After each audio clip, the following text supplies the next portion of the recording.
Thank you so much for remaining with us. My guest, Dr. Ike Neliaku, Executive Secretary, Nigeria Prize for Leadership and author of 7 Conspiracies of Power, joins me now. Thank you so much for coming out. Thank you, Dr. Thank you. Of course, election is there, but the process, the judicial contest still on. You saw protests out there on the streets of Abuja. In some state capitals, we are seeing protests also. I was on Twitter space yesterday, and I'm still seeing people calling out some of those that were involved in the conduct of their election. In their view, their conduct fell below standards. When you see discretionary powers bestowed on a citizen, it is expected that objectivity will be brought in the execution of such. But people always feel shortchanged, and they believe some other consideration are brought in. Let me get your opening statement on that election and its outcome, especially the behavioral attitude of those that drove the process. Well, thank you very much. Thank you to you, to Focus, to AIT for the great work you are doing. Thank you, Nigerians, for the opportunity of being here again. I must say that usually elections, in most cases, will always have issues. It depends on who is looking for what. That's a normal thing. And if you cast your mind back to when we started in 1999, the Fourth Republic, there has always been one issue or the other with our electoral process. So that is a challenge. But what makes this one a bit difficult is that a lot of expectations. The umpire did brilliant work in the area of mobilization, bringing people up, raising consciousness to the extent that people believed in the process and looked forward to having a very fantastic election. But at the end of the day, to so many people, to some people, the expectations were not met. And then trust was betrayed. And that's very fundamental. Trust. It would have been easier if the issues were not raised the way it was moved up. It would have been easier to manage. But because of the way the people were mobilized, beginning with the process that now led to the final day of the election. My major concern is not really about who was declared winner. The issue is the process. And I'll give you 2 critical examples. I mean, we watched the clips. The Beavers, the IREV, and the challenge that they faced and the inability of these things to function as we were made to believe. They called it glitches. And we know that in technology, even when you are doing your own program, you use Zoom, you use any other, and then you have glitches along the line. But you see, finally, responsibility has to be taken. And that is where I think that leadership has to be responsible. Call it glitches, call it whatever you want to call it. It is a challenge that expectations were not met. Had it been everything worked in, and you know the way these things are, because of those things that are called glitches, questions are being raised. What happened? And so on. So, Amechi, it's again another challenge. But you see, as I always emphasize, the problem remains with the system. If the system is not put in place the way it should be, you will always have such challenges. So, yeah, I was doing some work this morning before I came here, and I discovered that there are 10 critical stakeholders to the electoral process in Nigeria. We'll come to that because that's the basis of this discourse. Okay. Their roles and how they played it and how it ought to be played. You raised one fundamental issue, that the expectations of people on this election were beyond the level we have seen in the past, and you attributed it to mobilization efforts of INEC. Yeah. Of course, we know the Electoral Act, the amendments, and all that, and the youth's involvement in it. So if not this high expectation, would this election have passed as just one of those we have had in the past? Yes, probably. I mean, let's face it. From 1999 to 2019, if we want to tell ourselves the truth, we know that our elections have not been what they ought to be. I mean, that's a fact. We should not pretend when we see that things are not working well. It's not because I belong to party A, I belong to party B. You know what it is. When your own party wins, the election is free and fair. When your party does not win, the election is rigged.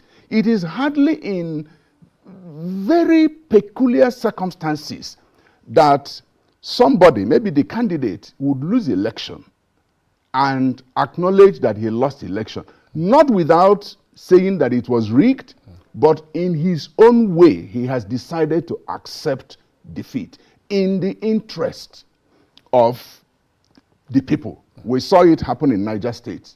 The candidate of People's Democratic Party had to congratulate his opponent for winning. Brilliant. We saw it even at the presidential level in 2015. But I can tell you this, I'm a communicator, and I have monitored from my own perspective the electoral process from 1999 to date. It falls below expectation, always. As a matter of fact, let me even remind you that in this country, the chairman of our electoral commission began to announce presidential election results while collations were still going on in this country. I don't want to mention the year or the individual so as to save him the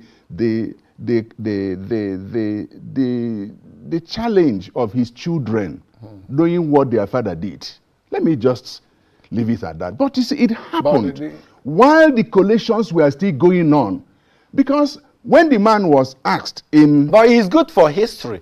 For us to avert a repeat, we have to put everything on the table. Well, I don't want AIT to be sued, because I'll tell you this. You know, at certain settings, because of the nature of my work, I'm a researcher. I have followed the political process. I have played in governance at the highest level. So I have seen these things. If there are facts in one of the how will you manufacture the facts? But I will tell you that the man said a mandate was given to me. My mandate was to return so and so back to office. That was my mandate. As a and I had to and I had to discharge my mandate. So Nigerians didn't kill him because he had a mandate. He didn't come to tell anybody that there will be free and fair election. He didn't come and tell anybody that we are going to import this machine. But that mandate is different from the mandate the Constitution bestows on the person. That takes us into why we are here even in the first place. Yeah. What's the country demands of you? What the laws demand of you? What objectivity demands of you is different from the other interests. Now, for these different kind of citizens, and we see them at various levels, either as INEC chairman or a member of the National Youth Service Corps who has a role to play in our election. What should predominate? Those secondary interests or the primary interests? Amechi, let me say this, and let me tell Nigerians. When I wrote the 7 Conspiracies of Power, it was thoroughly researched for 10 years. I discovered that the first thing that drives conspiracy in any system is interest. Interest is the live wire of conspiracy. Now, interest is not driven most times by the public. That's why... And it should be public interest. It should be. It should be. But in our climb, it is not. Even the way your candidates are selected is not based on public interest. It is based on the interest of some people who want to manage, manipulate the system to suit them. So every issue is driven by interest. So at any material point in time, the issue is whose interests are we talking about here? And that's why I tell you this. Go and check. Go and check. When last did popular candidates win elections? There will see celebrations. Yes. We saw one in Abia State. In actual spontaneous celebration. Yes. You know why? We saw one in 2015 when Buhari also won. Yes, you did. But you see, I'll tell you this. Buhari's, let me begin with Abia State. Let's analyze the election of Alex Otti. Alex Otti did not just win the election just because he was and is a popular candidate. Alex Otti won election in Abia State, number one, because of his person. He's been consistent. Number two, there was an internal colluding structure within the People's Democratic Party. And a major flank of their interest shifted base to Labour Party. So Labour Party became a beneficiary of what PDP did not do well, so as to teach the governor a lesson. That was the driving interest. The incumbent governor. Yes! Because he picked a wrong candidate from a wrong place, and they told him and told him and told him that this will not happen. And he didn't listen. At the end of the day, he saw it with his two eyes. So the interest in Abia State was driven by groups that felt shortchanged, that felt that things were not the same way it ought to be, and then they now had to join forces to ensure that this umbrella was no longer foisted on Abia people. So you see, there will always be the issue of interest. And once you remove interest from leadership, then there will be a problem. The only thing is, let us pray that God will give us leaders that love the people and will put the interest of the citizens before any other interest. But so long as that is not the case, you will always have the problem. And I can tell you, that is the issue. That is the bane of our political leadership in Nigeria. It is driven by interests other than the people. And these interests, like you said, will, of course, one of the politicians have told us there have been no reaction to that. How this present INEC chairman was nominated into office and which interest nominated him. Nobody has counted that. These interests will also select the security chiefs. These interests will select members of INEC board. These interests will select even the NYSC members, university lecturers, everybody that will play a role. Yes. Yes. Can we fold our hands and allow these interests to prevail? Especially when we know it's not overriding public interest. You know why I wanted to take you through the critical stakeholders. Because everybody has a part to play, including you, myself, those who are watching this program. And if we take only one element, we will never be able to arrive. Because INEC doesn't just wake up and organize elections. It takes 10. Beginning with the citizens and the electorate. What they do, what they do not do. I mean, are we going to say that the citizens, the electorate have been perfect? No. Some of them went out with the objective to trade their votes. Exactly. So you have that challenge. Then you have government. You have the executive, you have the legislature, and in this case, in principle, the federal government played the role it ought to play. Why? They signed the Electoral Act even after the challenges, but it was done. They gave all the money that the umpire required to ensure that this election was credible. And it was done.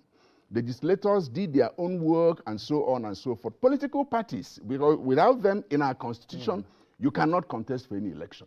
But did they do their own work in terms of ideological perspective of any party? Tell me one thing any of these parties stand for. It is difficult. I mean, we've said this several times. The candidates themselves, were they really candidates of the people, or were they candidates that majority of the members of the party? Exactly. You saw the primaries. You saw the exercise, how everything. Then you come to number 4, the umpire, which in this case is the critical element. And the umpire carries the burden, because it is from the umpire that you talk about institutional leadership. The umpire should provide that institutional leadership. And there are 3 things. If any of them is in short supply, there is a challenge. Number 1, transparency. Number 2, integrity. Number 3, accountability. If these 3 components are missing, then there is a challenge. And that's why people feel that the umpire did not do all that they had to do in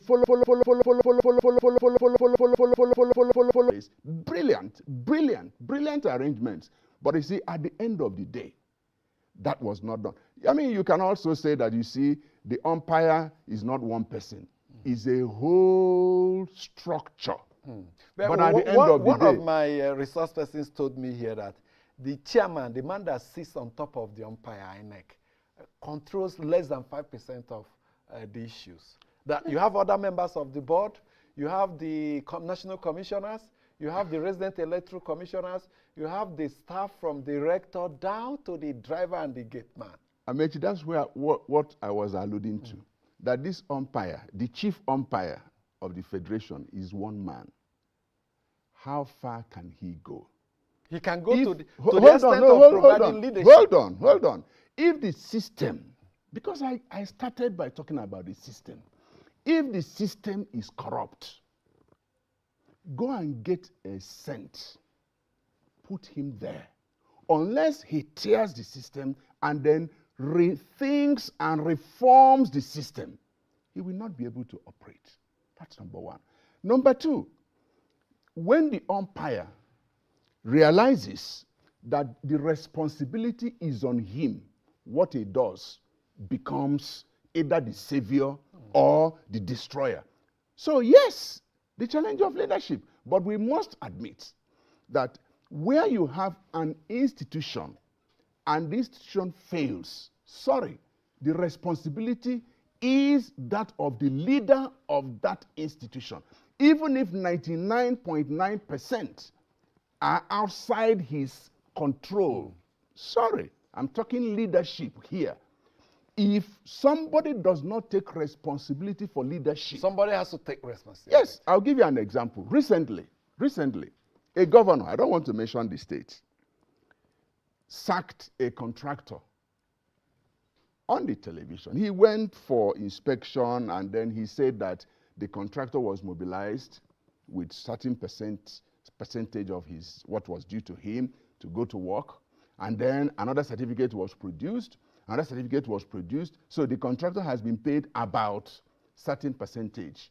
And then he just stumbled and decided to go, a practical governor, to now go and inspect the work, and discovered that nothing was going on, and that this contractor had been paid more than the work that was done.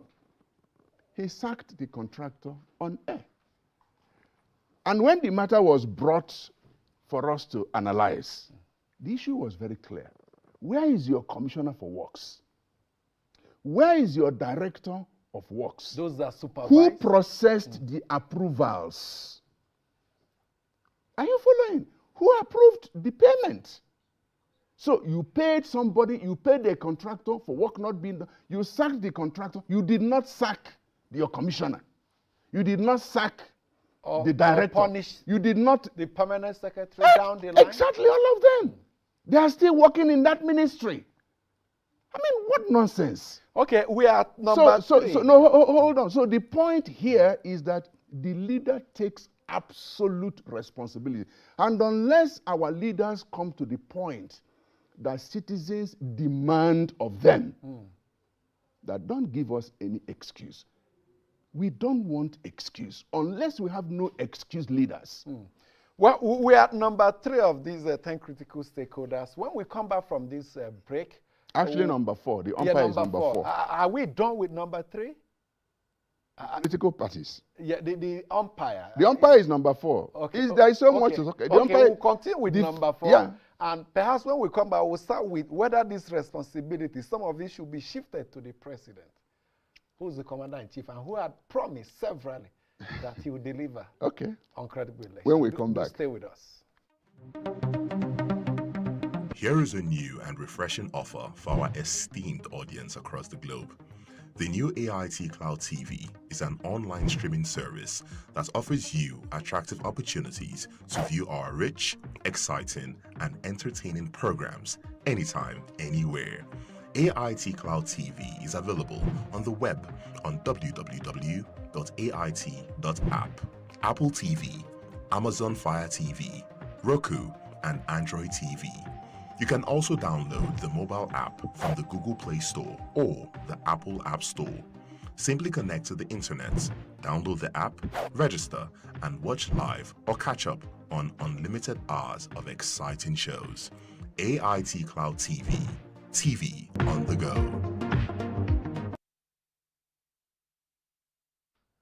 Thank you so much for staying with us. Dr. Ike Neliaku, Executive Secretary at Nigeria Prize for Leadership. The discourse has centered around leadership. There's leadership in everybody. In every position you occupy, there's that responsibility for you to display leadership. From the gate man, the personnel man in the gates, to the driver to the cook, to the chief executive officer, there are decisions to be taken, and in the process of taking those decisions, there are discretions that are also brought to the fore. How do you apply them? And we are reviewing this thing as it relates to our election.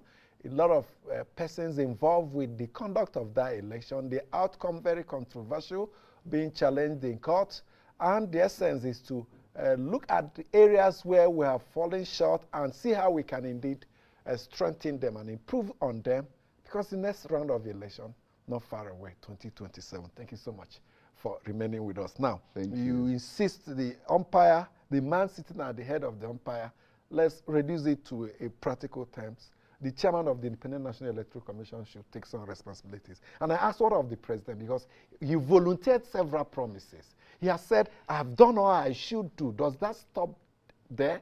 Does his responsibility stop with providing the enabling environment? Well, Amechi, you know, I began by looking at the stakeholders, and I said that the government is stakeholder number 2. Yes. And the government of the Federal Republic of Nigeria is led by the president. And I told you that on principle, let's start from the point of principle before we now come to the point of leadership. There are things that are expected of the president of a nation or the head of state of a nation for election to be conducted in the first place and then to be free and fair. First is the issue of appointing the umpire. That's number 1. Was that done? Yes, ticked. Number 2. No, there are some issues with that. No.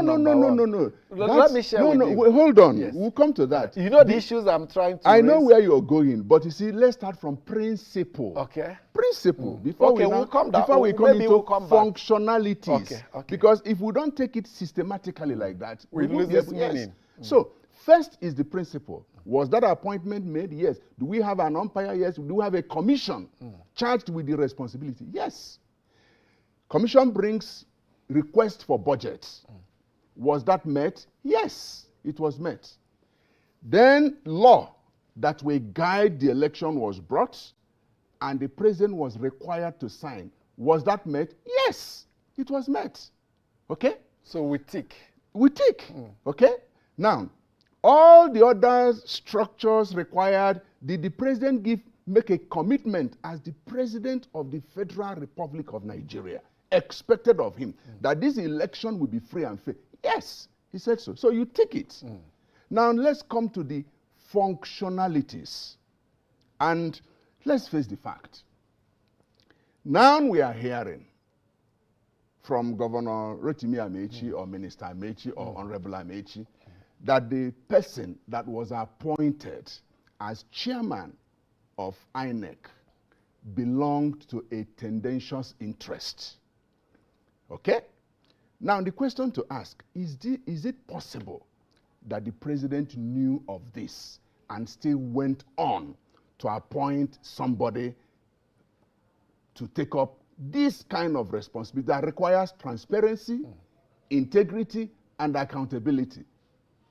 It's until we hear any other thing. We hear from the president. I'm not in a Maybe position. when he publishes his memoirs, exactly. Years down the line. So the reality, and I can tell you how these things happen. And the point I wanted to raise was not just the INEC chairman. Civil society members. Yeah, they are part of the structure. They are part of the structures. But raised allegations that the president nominated partisan persons into INEC. Yes, I'm coming to that. But I want to finish with the head of that structure. Now we know, we are being told that this is what happened. Amechi, let me tell you, which is part of that challenge of leadership. Most times, people that you see appointed by leaders are unknown to the leaders. I can tell you this for free because I have been part of the process. And I can also add to this because Goodluck Jonathan, then president, said he appointed Atahiru Jega, INEC chairman, without knowing him. Exactly. But somebody brought Atahiru Jega. Somebody brought him to him and convinced him. We are seeing fingers being pointed at. Some of those are around the then president. Exactly. So, you know, as much as possible, we should always try to be fair in our analysis. I can tell you, I have worked with somebody, not just that of, the one of President Goodluck Jonathan you cited. I have worked with somebody who appointed, in fact, let me leave that.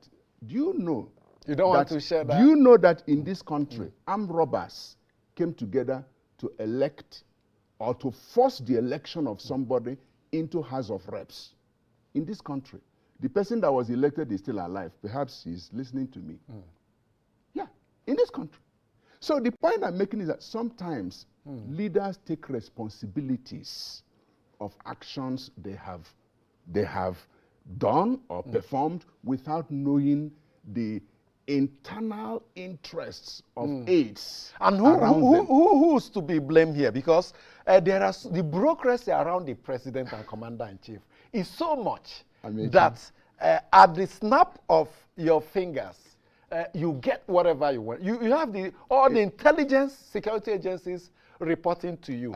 We elect a president who we expect to have a hands-on on all these issues, and we equip the presidency with the tools to enable whoever occupies that position take the best decision in overall interest. When last did you elect a president that is hands-on?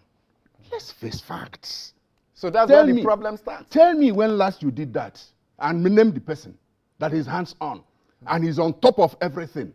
You haven't had that president yet. Because I can tell you this. The test of a president begins with his aides. In the conspiracy of aides rule while the leaders preside. Go and check it. Break it further down. When you appoint people to come and work for you, they come from 4 sources. 1, people bring them and nominate them to work with you because you don't know everybody. Number 2, your relations tell you it's our turn. Please take our son. Number 3, you have 1 or 2 people that you feel that you know these people, you want to work with them. Number 4, the international organizations second people to you and tell you that they will pay the fees. Their technical expertise and all that. Every of these person represents an interest. So you have a cat and mouse, a Tom and Jerry affair in the office of the big man, whether he's the governor, he's the president, he's the minister, he's this, he's that. They are driving their personal interest and the interest of the groups that nominated them. So when they are bringing something to you, You must not see what they have brought to you. You must go beyond that to look at the alternative channels behind them. That's where dexterity of leadership comes in. That's it. Alternative channels of intelligence, of communication, and everything. Exactly. But I can tell you, from what I have seen, most times these leaders are shortchanged and short-circuited. Do you know that at some point, I don't want to mention the presidency. There was a presidency that was, in quote, forbidden from watching television, listening to certain news. Yes. Oh, yes. In Nigeria? In the Federal Republic of Nigeria. Within this republic? I won't go there. But I'm telling you, if you can just take us to that extent. Is it within the republic? They will take his remote. All right? When AIT 8 o'clock news was about to come, they will change the station to NTA. When NTA news will come at 9, they will change it to channel. Somebody is in charge of doing this. And that person is responsible to a group within the internal structure of the office of that leader. I'm telling you things I have gone through. Newspapers, when newspapers come, somebody is in charge of marking the places where the leader should read. It's an assignment. Somebody is employed for that purpose. He marks, and sometimes they do cuttings. I've seen situations where after marking, they do cuttings. Yes, they go and present the cuttings to the leader. And the leader is not concerned with the other content of the newspaper. Because they will tell the leader that it is not in his interest to read everything, because he will be carrying too much burden. And the doctor has said you should not do this. For it is not good for your health. It's not good for your health. If anything happens to you, it will affect the nation. So this wonderful officer, his responsibility is to mark what the governor or the president or the chairman will read, and then cut it and put it in a file, nice file, and then every morning they take it. If there is something that they don't want the leader to read, he will not. And you know, in some cases, there was a case that this particular leader rebelled against the system and said, I want to be seeing the papers myself. I don't want any cutting. You know what happened? No markings? No, I don't want. Bring everything. I will decide what I want to read. And that was done. The person that did it was in soup. Don't ask me how hot the soup was. Or how peppery. Yes. So I'm telling you, this is our system.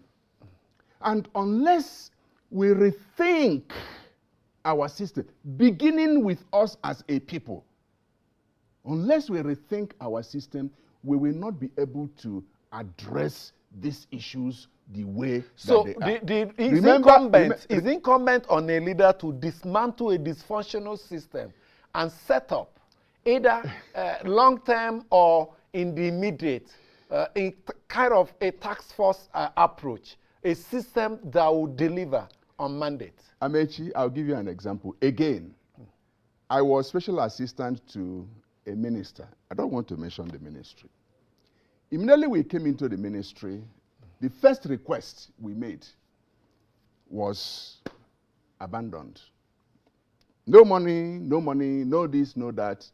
And then we wanted to initiate a program that was to be in the best interest of the country.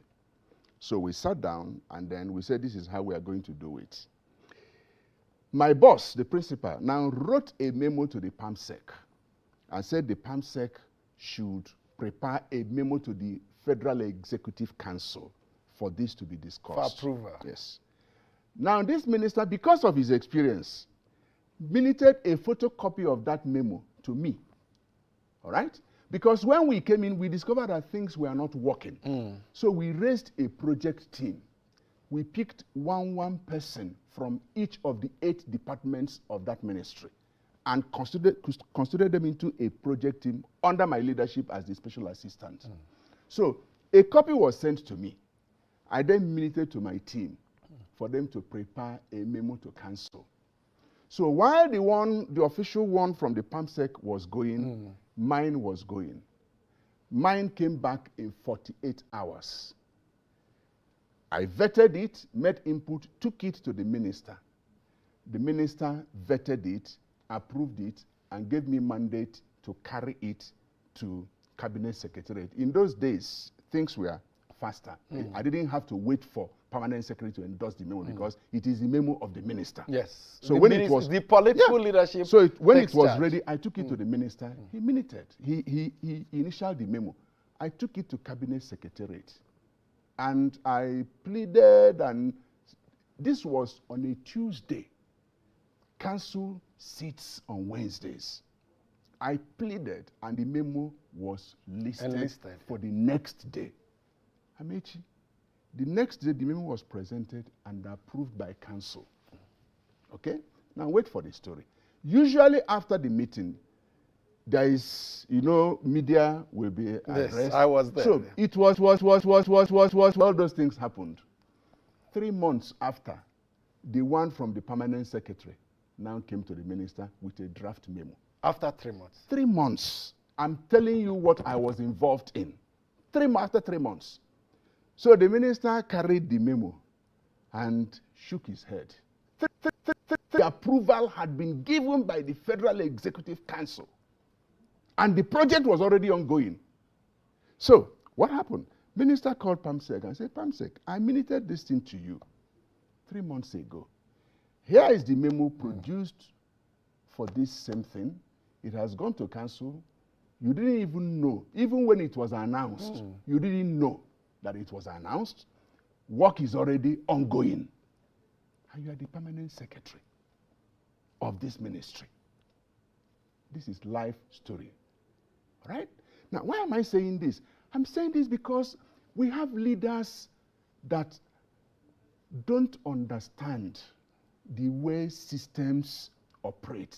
When you talk of hands-on leadership, you don't buy it from the market. Absolutely. It's a product of time, resources, dexterity, and being able to do things because your mind has been trained to understand how things work. So, looking for such leaders when you have not, you don't have the system to produce such leaders. That's a bigger predicament. Our leadership recruitment processes. Yes. Who do we put there? But as we're out of time, I wanted you to run through the other list so that it wouldn't appear as if we didn't do justice to. Okay, we've talked about the fourth one, that's the umpire. The fifth one is the security. You know, I was involved in consulting for somebody who wanted to go for election. And people talked nice things to this person and so on and so forth. And I asked him, I said, what is your security arrangement? He said, security? No, it's not necessary. I'm popular. Once I'm there in the field, security will. I say, you are a candidate for double failure, and you will fail and roll on the ground. I say, because you don't understand the issues. And that happened. Again, I don't want to mention them. So security, after every election, do you have a report of how your own agency, security agency, performed? What happened? I mean, we saw in situations where somebody was on rampage, doing all manner of things, security agents just folded their hands and allowed things to happen.